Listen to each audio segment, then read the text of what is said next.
everyone, welcome back. Today we're diving into a really fascinating explainer. We're looking at an incredible historical analysis that introduces this whole concept of the crucible and the catalyst. Often when we look back at history, we see these moments of immense struggle and we just think of them as dead ends. But what if they aren't? What if history actually has a rhythm to it? A mathematical certainty, where the darkest moments are literally the very engines of future success. So here's a question for you. Why is it that every major hardship in Islamic history is almost immediately followed by a massive, paradigm-shifting victory?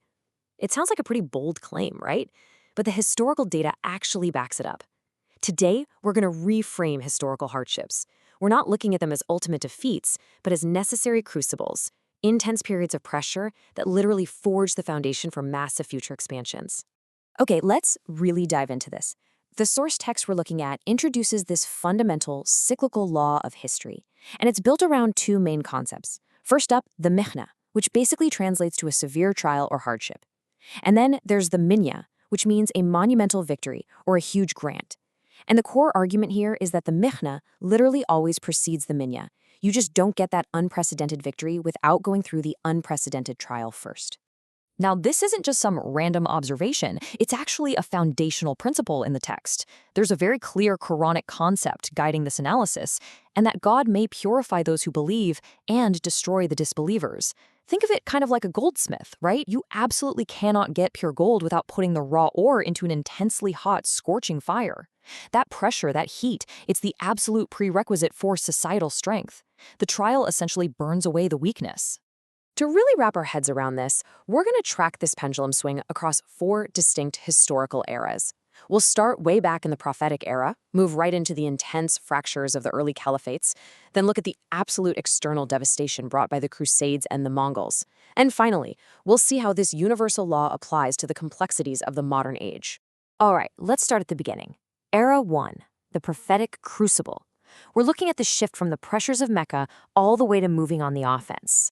So first, we look at the initial severe trial, the torture of the early believers in Mecca. This was a literal existential threat designed to completely wipe out the movement. But look what came out of it. To escape all this, the Prophet directed his followers to migrate to Abyssinia. So this supposed defeat in Mecca directly resulted in securing the very first safe haven for Muslims. And even more importantly, it actually sparked the very first international delegations reaching out to the Prophet. The trial literally birthed global outreach. And you know what? The cycle repeats. The community then faced an even darker trial, a 3-year total social and economic boycott in a harsh mountain valley. They were essentially starved. Yet this unbearable pressure directly catalyzed the historic migration to Medina. They didn't just survive. The exact hardship that was meant to destroy them forced them into a completely new environment where a persecuted group literally transformed into a recognized, functioning state. Then we hit the ultimate existential threat of that whole era, the Siege of Azab, which is also known as the Battle of the Trench. The fledgling state in Medina was completely surrounded by a massive alliance of enemies who were totally intent on wiping them off the map. But they held the line, and surviving that terrifying crucible completely flipped the balance of power in the region forever. In fact, right after the incredible tension of that siege broke, Prophet Muhammad made a really profound statement. Now we invade them, and they do not invade us. That right there is the exact historical moment the pendulum swung with maximum force. It went from pure, desperate defense to confident offense. The hardest trial literally exhausted the enemy and empowered the state. Just take a second to reflect on that foundational shift. Going from mere survival to unprecedented expansion, it wasn't just a fluke. This pattern, where a crushing hardship creates the exact right conditions for a massive victory, it's already establishing itself as this unbreakable rule of history. Moving on to Era 2, the apostasy shockwave. This is where internal fracture leads to massive global reach. Now, what's really interesting about this next period is how terrifying the trial was. Right after the Prophet passed away, nearly the entire Arabian Peninsula fractured in what are known as the apostasy wars. The state was genuinely teetering on the brink of total, immediate collapse. But applying our rule, surviving this immense internal crucible ended up forging an incredibly unified, highly energized community. The result is honestly staggering. Because that core community had to fight so incredibly hard just to stay unified, the energy generated from that victory pushed them outward at an unbelievable pace. I mean, within a very short historical time frame, their reach expanded to Spain and the borders of France in the west, all the way to the borders of China in the east, and straight up to Tajikistan in the north. The sheer, massive scale of the victory directly matched the terrifying scale of the trial that came right before it.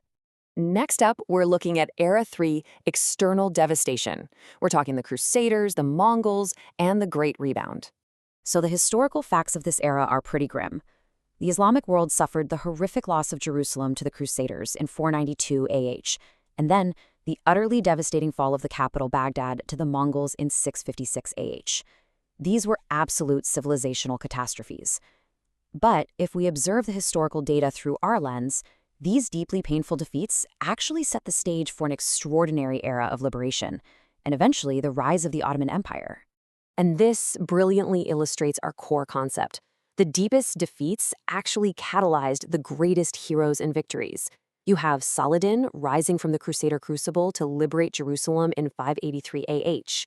The Mongol devastation paves the way for Qutuz to completely defeat them at Ain Jalut in 658 AH. And the momentum from all that rebuilding eventually culminates in Mehmet the Conqueror taking Constantinople in 857 AH. It's like a spring, right? The harder it was compressed by tragedy, the higher it bounced back in victory.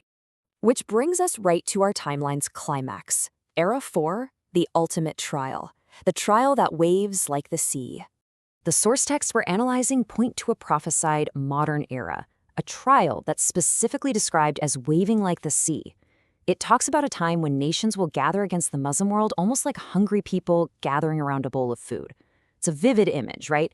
And it perfectly encapsulates the really intense, overwhelming nature of modern global struggles, political blockades, and cultural sieges we see today.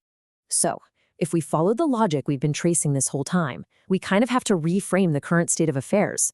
All these modern struggles, the complexities of globalization, that heavy feeling of being under a global siege, this isn't some weird anomaly, and it's for sure not a final defeat. According to the cyclical law we've just uncovered, this is simply the largest crucible yet. And mathematically speaking, the largest crucible practically guarantees the largest catalyst. Now, why this matters to us right now is that the source material points out some really clear indicators that this massive trial is actually already generating the ultimate grant. For example, we're seeing a massive influx of new believers worldwide, specifically educated professionals in the West. And all these global communication tools, the ones meant to be part of the modern trial, they're actually spreading the message universally. The sources tell us all of this points toward the prophesied emergence of the Mahdi and a promised future filled with global justice, perfectly balancing out the current global injustice. So, the crucial point is this. History proves, time and time again, that this law of mihna and minha, it's completely unbroken. Every single hardship, no matter how devastating it feels in the moment, is simply the architect working in the dark to construct the absolute next great victory. I want to leave you all with a question to ponder. If every historical crucible, from the boycott in Mecca to the apostasy wars, all the way to the fall of Baghdad, resulted in a world-shifting catalyst, what kind of paradigm-shifting victory is today's global hardship building right at this very moment? Thank you so much for joining me for this explainer. Keep questioning, keep learning, and I'll catch you next time.